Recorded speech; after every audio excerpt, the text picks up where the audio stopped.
Hello everyone, my name is Ekaterina and today I would like to share with you reflections on my second week of studies to become a counselor.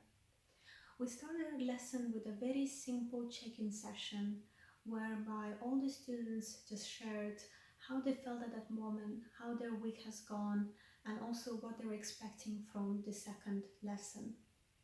I think it was really nice experience because it allowed us to almost leave all the emotions we had from the day behind the classroom and really focus on learning something new. Afterwards, we were actually asked to do a 2-minute silence exercise. So yes, everyone in the room had to be silent for 2 whole minutes. Some of the students chose to close their eyes, some of them were staring at things. I think I was just looking at my feet. But strangely enough, even though I thought that maybe it would feel a bit uncomfortable, but I actually found myself feeling very relaxed.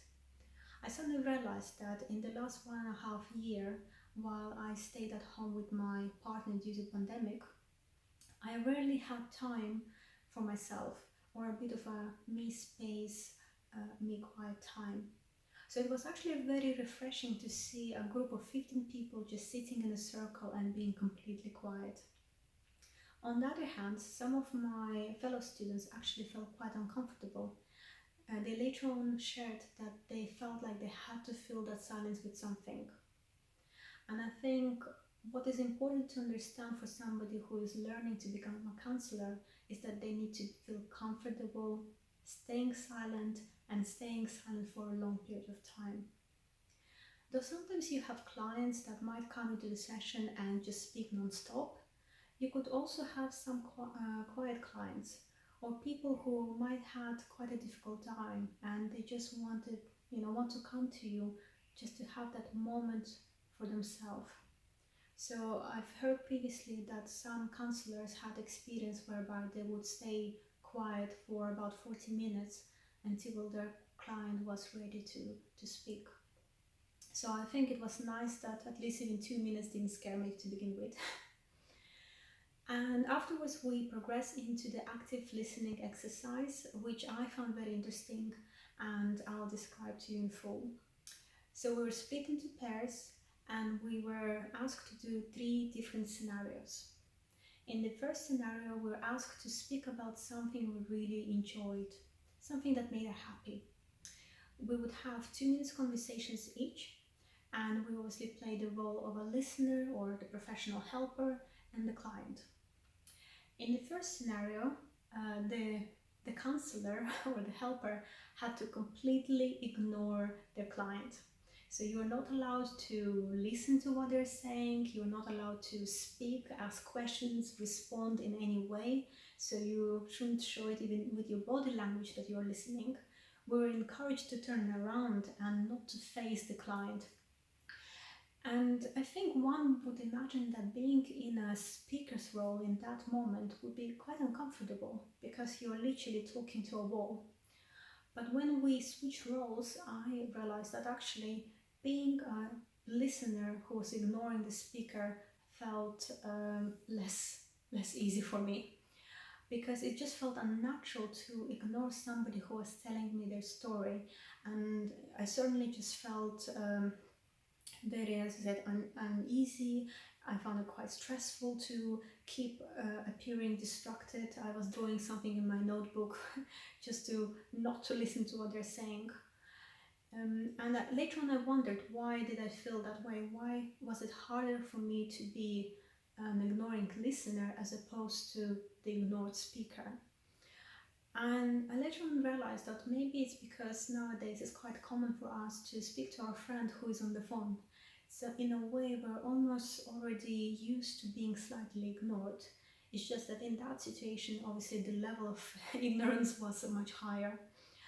And I think there was also obviously the aspect that we knew, both me and my partner, that this was just an exercise and that it would only last 2 minutes. So it made that whole experience easier. But certainly it was still a very interesting exercise and I already learned something new for myself.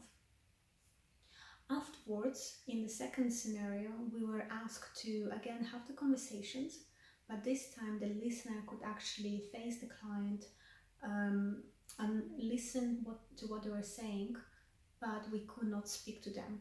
So you could only rely on your body language. So you could note, you could move your hands, as you've noticed I do it a lot, but no, you couldn't actually respond to the client.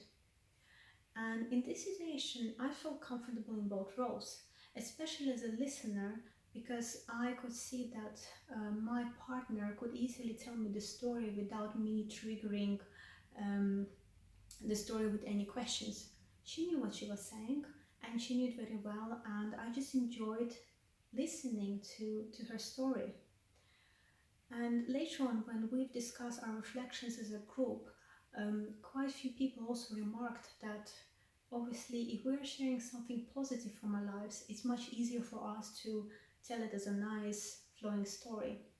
But if we were asked to actually say something sad, maybe it wouldn't be so easy.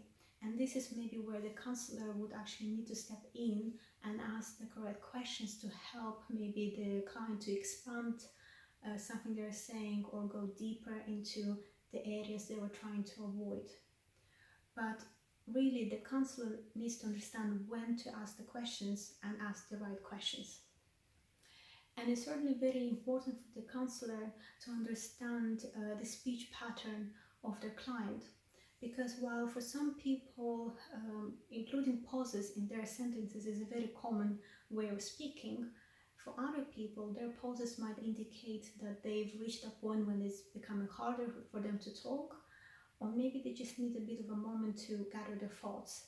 And it's really up to the counselor to notice the body language of the client, to really understand what stands behind those pauses and to react accordingly. So it might look very easy from the outside, being a counselor, but actually there's a lot of complexity in the type of behavior they need to have, the skills they need to possess, and obviously the way they just have to carry themselves in the sessions. So later on we actually went into the third scenario, which was probably the easiest one, because we were finally allowed just to have a normal dialogue. So I could ask questions and I could respond, but I think because we've already done the exercise number 1 and 2, I almost felt that I didn't need to ask the questions, because my partner already felt comfortable talking to me, sharing her story. I think she continued with the story she already told me previously, and the story flew without me needing to say anything. And that's another aspect, is that the counselors don't actually need to constantly be in a dialogue with the client. They really need to know when to ask the questions, and sometimes just stay quiet and just let the client to have the moment. Another area I would like to maybe even address to the viewers, and this is something I've learned in the second lesson, and to me it was an interesting point that I've never really considered previously. But just think about it. When you're talking to your friends and you ask them a question, who do you ask this question for? I would say for me, in 99% of cases, I ask all my questions just because I want to know something more about what my friend or family member is saying. I want to know more details on some topic. I want them to maybe expand or answer a completely different question, not related to what we're talking about, but it's coming from me because I want to fulfill my curiosity. When you're a counselor, you have to do something completely different. Your questions need to be centered at the client, and everything that the counselor speaks needs to benefit the client and not the counselor. And when I heard that for the first time from our teacher, in a way it really blew my mind, because I didn't think about it this way, but it makes sense. And I also suddenly understood that for me to become a counselor, it will be definitely a long journey, because I will have to retrain myself in the way I speak to people. And at the same time, I would actually want to be sure that I am able to switch between those two different types of conversations, because in my day-to-day life I would probably still want to ask questions for myself, but obviously when facing a client, I would need to switch into professional mode and be there for them as opposed to being there for myself. So let me know what you think about it. I will be really interested to hear your thoughts. We then had a couple of more exercises, so I'll describe a drawing exercise we did, whereby we were again put into pairs and we're asked to sit with our back to one another, and one person will be drawing a picture and describing to the partner what they're drawing and asking the partner to draw that same picture. Well, in my group, I think we actually managed to draw very similar pictures. We were very surprised, but I think maybe also because I kept my descriptions very simple. In other groups, there were some cases when the pictures looked very different, or where the person listening to the instructions didn't really understood what they had to draw. And that's another point that we try to discuss in that second lesson, is the fact that even though two people can sometimes experience the same thing, the way they perceive that moment, the way they feel that moment can be very different.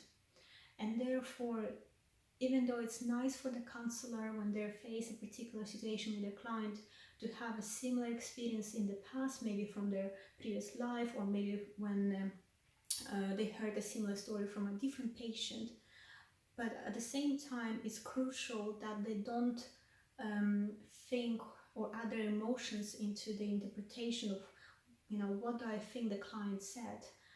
The counselor needs to be able to ask the questions to really clarify what the patient is telling them, so that there is no space for interpretation, your own thoughts, your own feelings.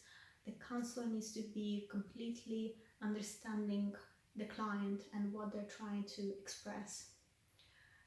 So I think in the upcoming sessions we'll be covering more some of the counselling skills, and obviously working on getting better in those, such as asking questions, paraphrasing, summarizing, ability to read the body language of the client, even working on sustaining a neutral face expression, because obviously when you have a client, you cannot really show to them that you're shocked or upset about what they're saying. Otherwise the client will feel uncomfortable, but you want them to be calm, you want them to trust you, and you obviously want to create a space where they feel that they're not being judged. The counselor also actually needs to pay a lot of attention to their own feelings, because sometimes the things that the clients might raise in their sessions might trigger the emotions within the counselor, and they need to know how to handle that situation, whether they actually seek also some help with a different counselor themselves, or whether they go to their supervisor, or even if they try to arrange a referral for the patient because they realize that they cannot handle that particular case. And again, it will be one of those skills that we'll be discussing more in the future sessions, so I'm looking forward to that. Then finally, we've also discussed the difference between expressing sympathy and empathy. I've heard about those terms from some other trainings I've done at work, and it's something I understand in theory, but certainly not something maybe I apply in practice. Because, and I think you will also agree, if somebody you love shares with you that they're having a difficult time, I think your first reaction, your instant reaction is that you're trying to help that person, you're trying to solve the problem. But the person who's talking to you might not need that problem solved. They just want to be heard, they just want to be listened to.